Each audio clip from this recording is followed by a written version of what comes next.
দুধ খায় কে রে? বিল্লি বাচ্চা কই রে? আমগর বিল্লি বাচ্চাটা কই? মিমি, মিমি, দুধ খায় কেডা?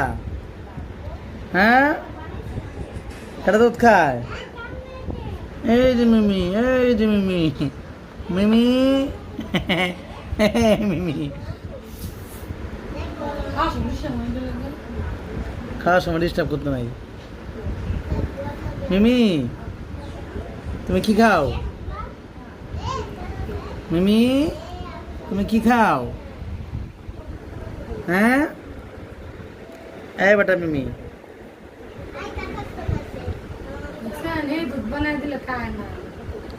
মানে বিড়ালেও দুধ ভালো মন্দ খোঁজে, ভালো ব্র্যান্ডের জিনিস খোঁজে। কি দুধ খায় না? দুধের নাম কি?